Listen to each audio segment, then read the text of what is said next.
केवट के प्रेम में लपटे हुए अटपटे वचन सुनकर करुणाधाम श्री रामचंद्र जी जानकी जी और लक्ष्मण जी की ओर देखकर हंसे।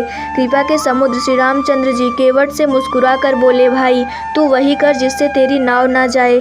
जल्दी पानी ला और पैर धो ले, देर हो रही है, पार उतार दे।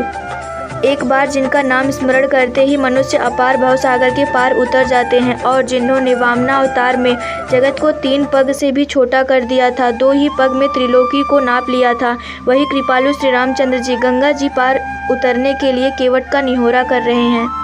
प्रभु के इन वचनों को सुनकर गंगा जी की बुद्धि मुंह से खिंच गई थी कि ये साक्षात भगवान होकर भी पार उतरने के लिए केवट का निहोरा कैसे कर रहे हैं।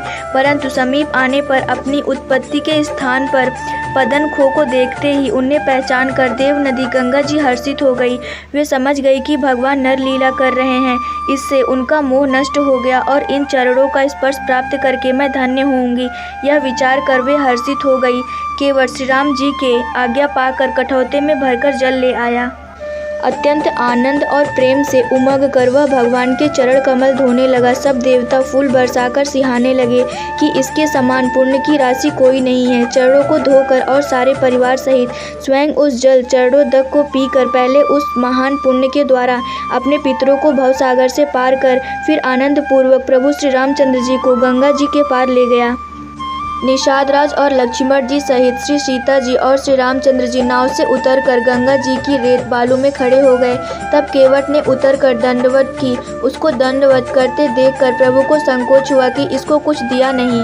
पति के हृदय की जानने वाली सीता जी ने आनंद भरे मन से अपनी रत्न जटित अंगूठी अंगुली से उतारी। कृपालु श्री रामचंद्र जी ने केवट से कहा, नाव की उतराई ले लो। केवट ने व्याकुल होकर चरण पकड़ लिए। उसने कहा, हे नाथ, आज मैंने क्या नहीं पाया। मेरे दोष, दुख और दरिद्रता की आग आज बुझ गई है। मैंने बहुत समय तक मजदूरी की, विधाता ने आज बहुत अच्छी भरपूर मजदूरी दे दी। हे नाथ, हे दीन दयाल, आपकी कृपा से अब मुझे कुछ नहीं चाहिए। लौटती बार आप मुझे जो कुछ देंगे वही प्रसाद मैं सिर चढ़ाकर लूँगा। प्रभु श्री राम जी, लक्ष्मण जी और सीता जी ने बहुत आग्रह या यत्न किया पर केवट कुछ नहीं लेता। तब करुणा के धाम भगवान श्री रामचंद्र जी ने निर्मल भक्ति का वरदान देकर उसे विदा किया।